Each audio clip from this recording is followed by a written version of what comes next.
So this is question number 61. देखो भाई question में क्या लिखा हुआ है. Suppose the particle of the previous problem has a mass m and a speed v before the collision and it sticks to the rod after the collision. तो जो particle है पिछले क्वेश्चन में क्या था, वो ऐसा एक रॉड था यहाँ पर, ठीक है, और ये पार्टिकल था. अब बोला है कि इस पार्टिकल के मास को अपन m मान लेते हैं और बिफोर द कोलिजन इसकी स्पीड को v मान लो बोला है, और कोलिजन के बाद ये रॉड से चिपक जा रहा है, ऐसा अज्यूम करना है आपने. तो सोचो भाई, ये बिफोर द कोलिजन वाली सिचुएशन है, ठीक है. रॉड के मास को अपने को m मानना है. अब रॉड का सेंटर कहाँ पर है, यहाँ पर, इसका मास m. रॉड प्लस ये जो पार्टिकल है उसका सेंटर कहाँ होगा, उसका सेंटर ऑफ मास कहाँ पर होगा, यहाँ पे, ठीक है. अब दोनों में से एक पार्टिकल तो चल रहा है, दूसरा भले ही रेस्ट पे हो, तो सेंटर ऑफ मास की भी वेलोसिटी कुछ ना कुछ होगी, vc. अब क्वेश्चन में क्या पूछा है, ए पार्ट में, find the velocity of the centre of mass c of the system constituting the rod plus the particle. देखो इस पार्ट ए में बिफोर द कोलिजन या फिर आफ्टर द कोलिजन की कोई बात नहीं किया है, क्योंकि सेंटर ऑफ मास की वेलोसिटी तो कांस्टेंट ही रहेगी, ठीक.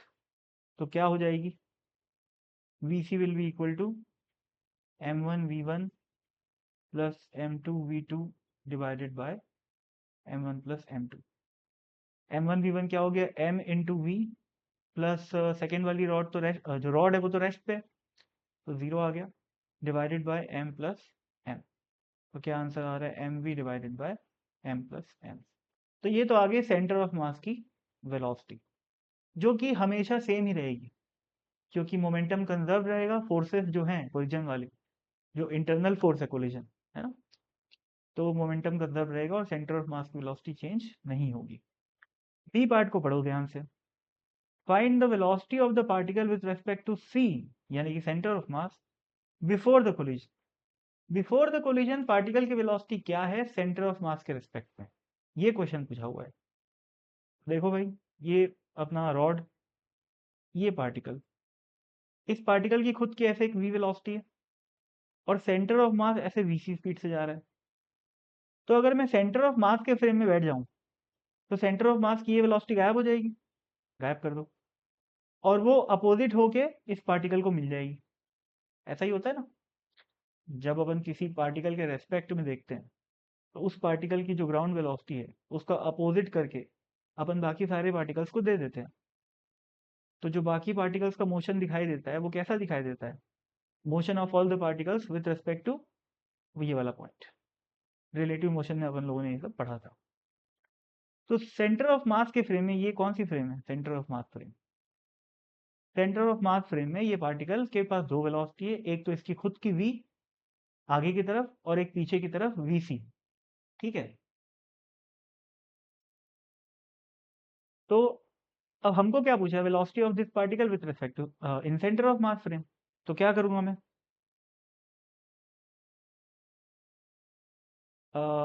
ये क्या हो जाएगा, इसकी नेट वेलोसिटी क्या हो जाएगी, इधर वैल्यू कितनी हो जाएगी, v माइनस वी सी. तो velocity of particle with respect to centre of mass will be equal to v minus V C. तो ये हो गया v minus M we divided by m plus m. इसको simplify करेंगे, दोनों आई cap है ना, आई कैप. v से पीछे की तरफ है तो माइनस आई कैप, v आगे की तरफ है तो आई कैप. तो ये सॉल्व करके क्या बन जाएगा, m v into i cap divided by m plus m. तो ये आ गया velocity of particle with respect to centre of mass. इधर देखो भाई, यहाँ पर भी आई कैप ही आएगा ना, एम वी आई कैप, ठीक है. तो एक्स एक्सिस में ही है. अब ए और बी हो गया. सी में बोला हुआ है कि find the velocity of the rod with respect to c before the collision. तो सेंटर ऑफ मास फ्रेम में वेलोसिटी ऑफ रॉड निकालना है, सिंपल है यार, यहीं से हो जाएगा. ये रॉड है, एक्चुअल में ये रेस्ट में है, ग्राउंड फ्रेम में, पर सेंटर ऑफ मास के फ्रेम में इसको अपन वीसी पीछे दे देंगे. तो velocity of rod in centre of mass frame is nothing but minus of v c, ठीक है.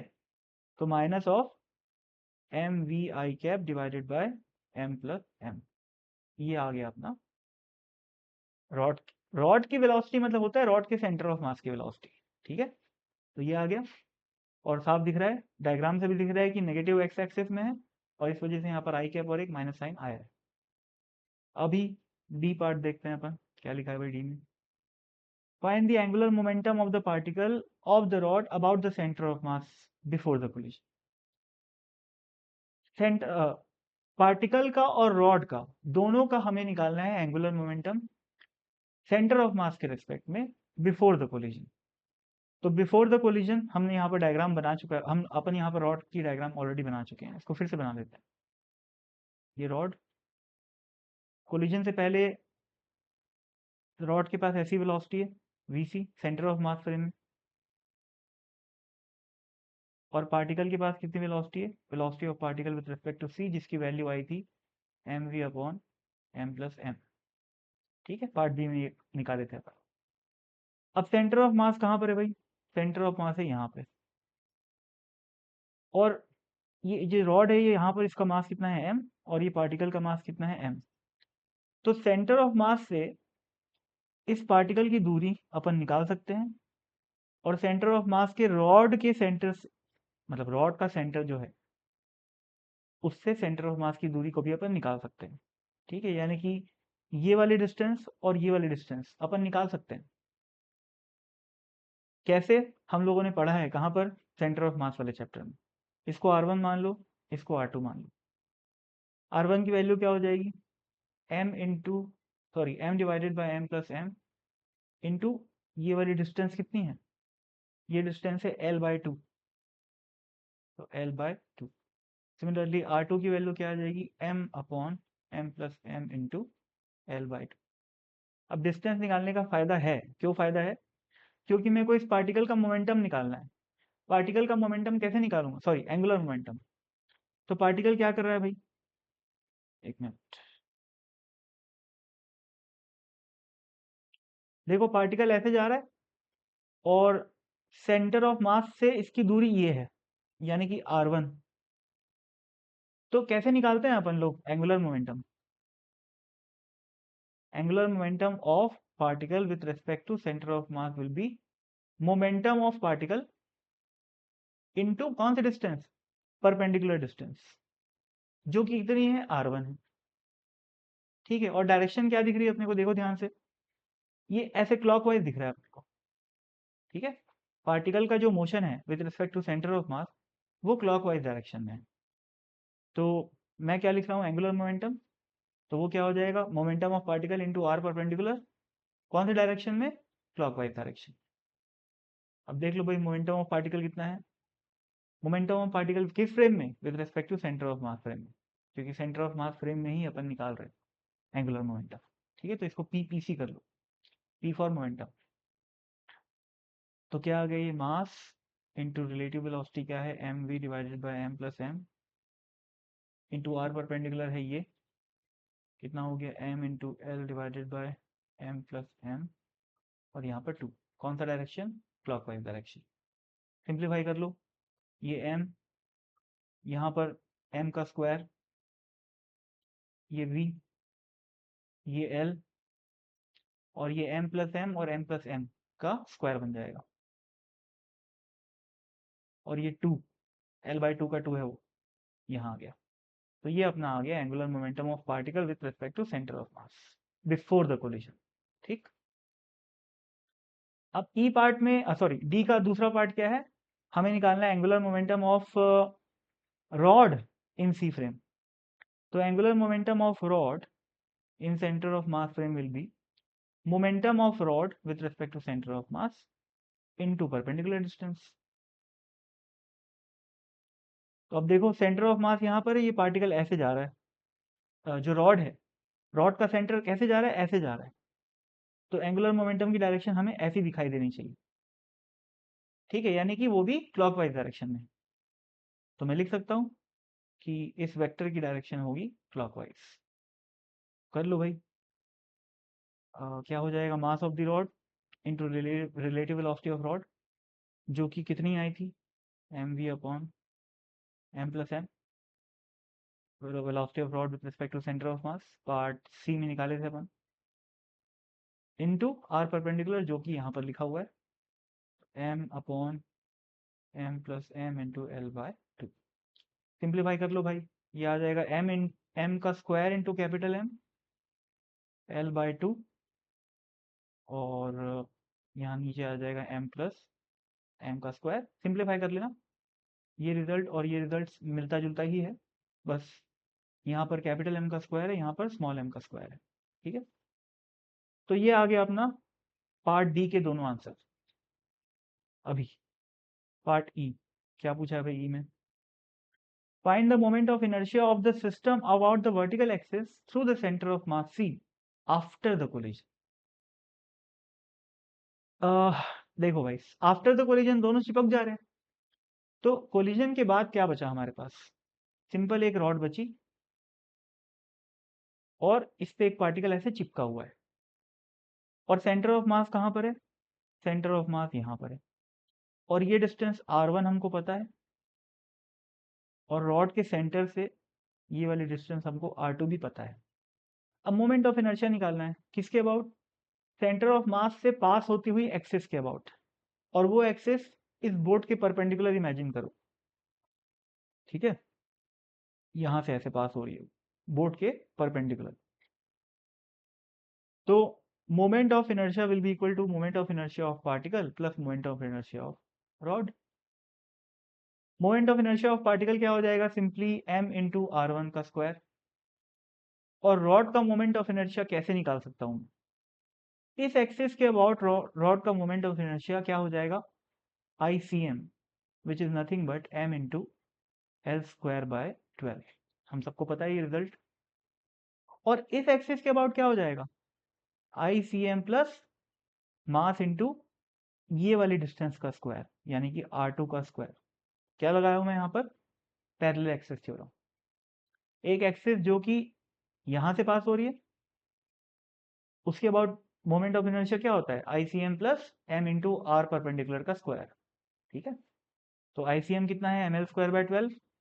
परपेंडिकुलर डिस्टेंस कितनी है? r2, तो ICM plus m into r2 का स्क्वायर आ जाएगा।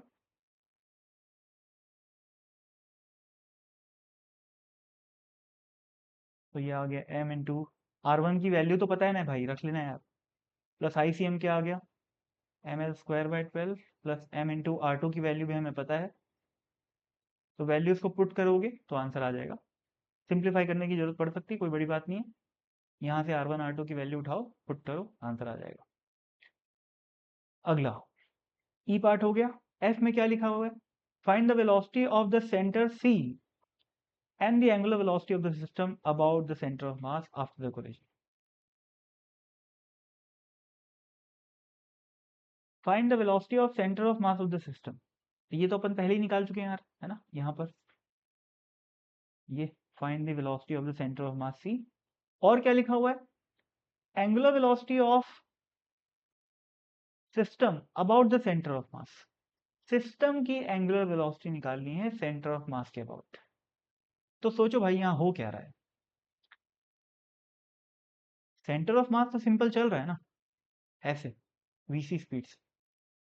अब मैं सेंटर ऑफ मास फ्रेम में ही बैठ गया हूं, तो सेंटर ऑफ मास रेस्ट पे आ गया, और ये जो अपना रॉड है वो क्या कर रहा है? रोटेट भी तो कर रहा है, ओमेगा स्पीड से मान लेते हैं। ठीक है, रोटेट भी कर रहा है। तो अगर अच्छा मेरे को पूछा क्या है, देखो यहाँ फिर से देखो भाई, angular velocity of the system about the centre of मास, ये क्वेश्चन पूछा हुआ है। ठीक है, तो क्या कर सकता हूं मैं? अच्छा यार, इतना इतना दिमाग लगाने नहीं था, आई एम सो सॉरी। मेरे को लगा एंगुलर मोमेंटम वगैरह निकालने के लिए बोल रहा है वो, छोड़ो, इसको छोड़ो। सिंपल क्या पूछा है कि फाइनल एंगुलर वेलोसिटी क्या होगी? बहुत आसान है, फिर से एक बार डायग्राम बना लेते हैं। ये शुरू में पोजीशन है, v वेलोसिटी m मास, और बाद में क्या होएगा? ये एक ऐसा सिस्टम है, कंबाइंड सिस्टम, जो कि ओमेगा स्पीड से घूम रहा है। ठीक है, अब मैं क्या कर सकता हूँ? यहां पर एक पॉइंट से इसको ऑब्जर्व करता हूँ, इस पॉइंट को मैं O मान लेता हूँ। इस पॉइंट के अबाउट ये इनिशियल सिचुएशन है, और ये फाइनल सिचुएशन है। इनिशियली सोचो, ये mv की डायरेक्शन ये है, यानी कि पॉइंट से पास हो रही है, तो पार्टिकल का एंगुलर मोमेंटम क्या है, 0 है, ठीक है। और रॉड तो रेस्ट पे है, तो रॉड का भी एंगुलर मोमेंटम 0 हुआ, यानी कि पार्टिकल का angular momentum with respect to o is 0। Force कैसा लग रहा है, इंटरनल, तो टॉर्क कैसा लगेगा, इंटरनल, इक्वल एंड अपोजिट, यानी कि there is no net torque. तो एंगुलर मोमेंटम कंजर्व रहेगा और फाइनल एंगुलर मोमेंटम भी 0 रहेगा। किस पॉइंट के अबाउट, ओ पॉइंट के अबाउट, ठीक है ना। ये एल ओ एफ कर लो इसको और एल ओ आई कर लो। हर पॉइंट के अबाउट एंगुलर मोमेंटम 0 नहीं रहेगा। सपोज करो मैं यहां से एक पॉइंट लिख लिया जिसको मैं ए नाम दे दिया, तो पॉइंट ए के अबाउट इस सिस्टम का एंगुलर मोमेंटम 0 नहीं रहेगा, ठीक है।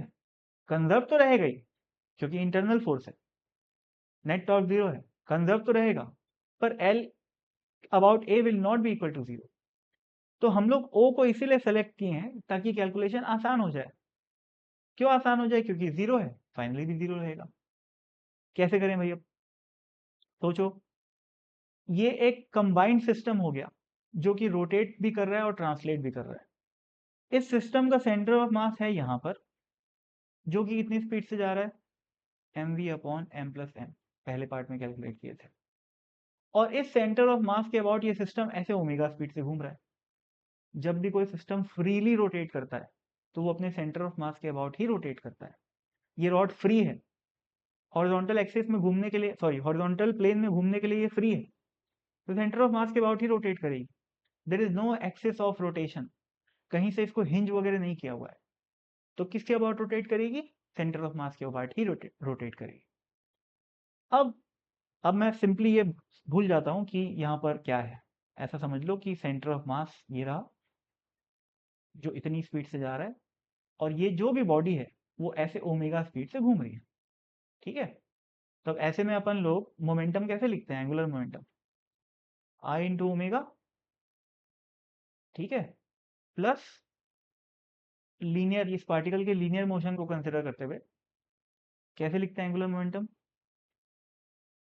ये ऐसे जा रहा है पार्टिकल और ये परपेंडिकुलर डिस्टेंस है, तो इस पार्टिकल यानी कि सेंटर ऑफ मास का जो मोशन है उसका जो एंगुलर मोमेंटम है वो ऐसे आ रहा है, यानी कि एंटी क्लॉकवाइज, जबकि रॉड ऐसे घूम रही यानी कि क्लॉकवाइज। तो रॉड का जो रोटेशन वाला एंगुलर मोमेंटम है वो ट्रांसलेशन वाले एंगुलर मोमेंटम को कैंसिल आउट कर देगा। फिर से बोल रहा हूँ, रॉड का ट्रांसलेटरी मोशन ऐसे है, रॉड के सेंटर ऑफ मास का ट्रांसलेटरी मोशन, जिसकी वजह से अगर अपन लोग आर क्रॉस पी करेंगे तो ऐसा आएगा, ठीक है, एंटी क्लॉकवाइज डायरेक्शन में। और रॉड कैसे घूम रहा है, क्लॉकवाइज डायरेक्शन में, ठीक है। तो ये दोनों एंगुलर मोमेंटम एक दूसरे को कैंसिल आउट करेंगे, करना ही पड़ेगा क्योंकि फाइनली एंगुलर मोमेंटम 0 आना चाहिए, तो कर लेते हैं यार। मैग्नीट्यूड को इक्वेट कर दो, simple, I into omega is the rotation वाला एंगुलर मोमेंटम और ट्रांसलेशन वाला angular momentum is m we divided by m plus m, ये वेलोसिटी हो गई, इंटू मास करूंगा, ये मोमेंटम आ गया किसका, सेंटर ऑफ मास का, इंटू कौन सा डिस्टेंस भाई, ये वाली डिस्टेंस जो कि कितनी है, r1, ठीक है। ये तो कट गया, क्या आया, M we are one is equal to I. अब आई को अपन लोग पिछले पार्ट में कैलकुलेट कर चुके हैं, आई about centre of mass, sorry क्या भाई, ई पार्ट में क्या लिखा हुआ था, हाँ, axis passing to centre of mass, बिल्कुल, ठीक है ना। तो ये जो अपन आई कर रहे हैं ना, कहाँ गया, हाँ, ये आई इंटू ओमेगा कर रहे हैं, वो ऑब्वियसली किसके अबाउट कर रहे हैं अपन, सेंटर ऑफ मास के अबाउट कर रहे हैं। सेंटर ऑफ मास के अबाउट ही ओमेगा लिखा जाता है। कोई रॉड अगर फ्रीली रोटेट कर रही है तो उसका ओमेगा पहली बात तो हर पॉइंट से सेम ही होता है, ठीक है ना। लेकिन उसका अपन एंगुलर मोमेंटम रोटेशन वाला कैसे लिखते हैं, आई इंटू ओमेगा, जिसमें आई क्या होता है, सेंटर ऑफ मास के अबाउट मोमेंट ऑफ इनर्शिया, और ओमेगा ओमेगा होता है बस, ओमेगा किसी पॉइंट के अबाउट नहीं होता, ठीक है। यही निकालना है, आई अपन निकाल चुके हैं, तो ओमेगा की वैल्यू क्या हो जाएगी, m we are one divided by I, r one की वैल्यू पुट करो, आई की वैल्यू पुट करो पिछले पार्ट से, आंसर निकल जाएगा, ठीक है भाई। Thank you so much, this question is a very lengthy question, पर कॉन्सेप्ट कुछ खास नहीं है, बस कैलकुलेशन ज़्यादा है, और समझाने में हमेशा मैं बोलता हूँ कि ज़्यादा समय लगता है, खुद से सॉल्व करने में इसको तुम लोगों को 5-7 मिनट, 7 मिनट, 8 मिनट लगना चाहिए। चलो ठीक है, थैंक यू।